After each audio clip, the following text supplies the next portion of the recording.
जय श्री हरि। एक बार बोलो सियावर रामचंद्र की जय, रामायण मैया की जय, वृंदावन कृष्ण चंद्र की जय। मंगल भवन अमंगल हारी, द्रवहु सुदशरथ अजिर बिहारी। कवन सुकाज कठिन जग माही, जो नहीं होते ताते तुम पाही। भूप प्रताप भानु बल पाई, कामधेनु भय भूमि सुहाई। सब दुख बर्जित प्रजा सुखारी, धर्मशील सुंदर नर नारी।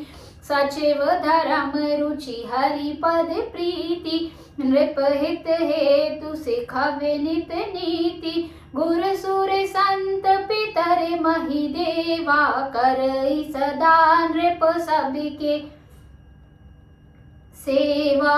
भूप धर्म जे वेद बखाने, सकल करई सादर सुख माने।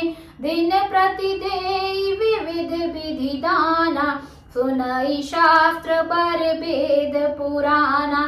नाना बापी कूप तड़ागा, सुमन वाटिका सुंदर बागा।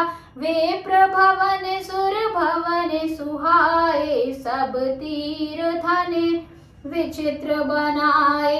जहाँ लगी कहे पुराने श्रुति रामा, एक एक सब जाग सिया रामा।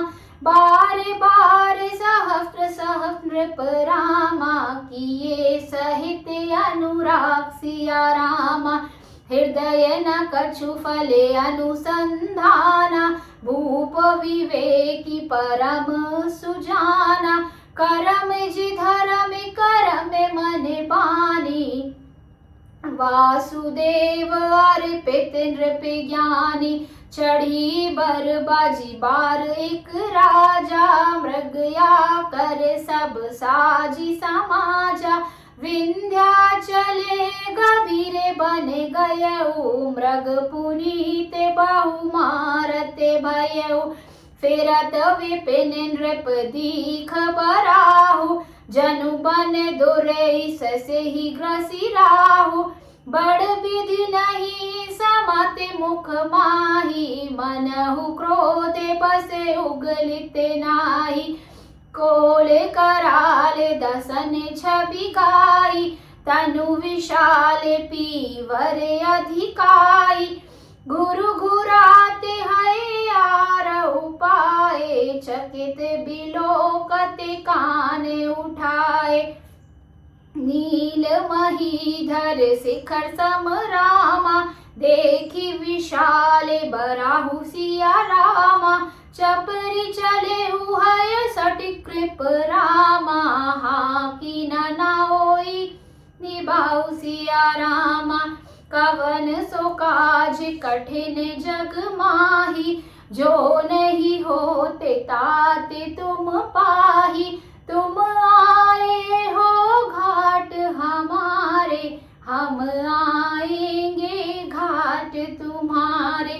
तब तुम पार लगाना राम, राम सिया राम सिया राम सिया राम। राम सिया राम सिया राम सिया राम, राम सिया राम सिया राम सिया राम। एक बार बोलो रामायण मैया जय। आइए अब जानते हैं इसके अर्थ को।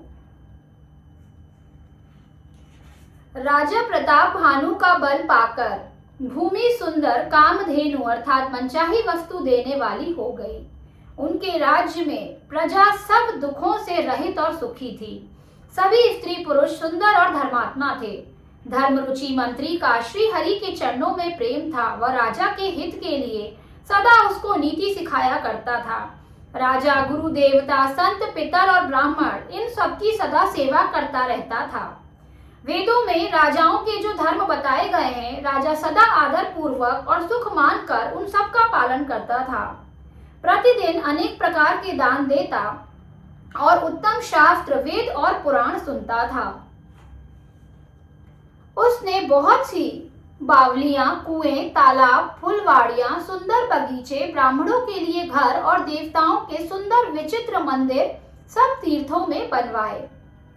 वेद और पुराणों में जितने प्रकार के यज्ञ कहे गए हैं, राजा ने एक एक करके उन सब यज्ञों को प्रेम सहित हजार हजार बार किया। राजा के हृदय में किसी फल की टोह अर्थात कामना ना थी। राजा बड़ा ही बुद्धिमान और ज्ञानी था। वह ज्ञानी राजा कर्म, मन और वाणी से जो कुछ भी धर्म करता था, सब भगवान वासुदेव को अर्पित करते जाता था। एक बार वह राजा एक अच्छे घोड़े पर सवार होकर शिकार का सब सामान सजाकर विंध्याचल के घने जंगल में गया और वहां उसने बहुत से उत्तम उत्तम हिरण मारे। राजा ने वन में फिरते हुए एक सुअर को देखा। दांतों के कारण वह ऐसा दिख पड़ता था मानो चंद्रमा को ग्रस कर मुंह में पकड़कर राहु वन में आ छिपा हो। चंद्रमा बड़ा होने से उसके मुख में समाता नहीं है और मानो क्रोधवश वह भी उसे उगलता नहीं है। यह तो सुअर के भयानक दांतों की शोभा कही गई है। इधर उसका शरीर भी बहुत विशाल और मोटा था। घोड़े की आहट पाकर वह घुरघुराता हुआ कान उठाए चौकन्ना होकर देख रहा था।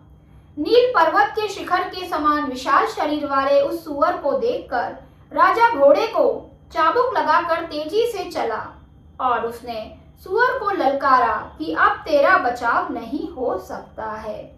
एक बार बोलो सियावर रामचंद्र की जय। रामायण मैया की जय। पवन पुत्र हनुमान की जय। वृंदावन कृष्ण चंद्र की जय। बोलो रे भाई सब संतों की जय। नमः पार्वती पते हर हर महादेव। एक बार सभी जोर से बोलेंगे जय श्री राम जय श्री राम जय जय श्री राम।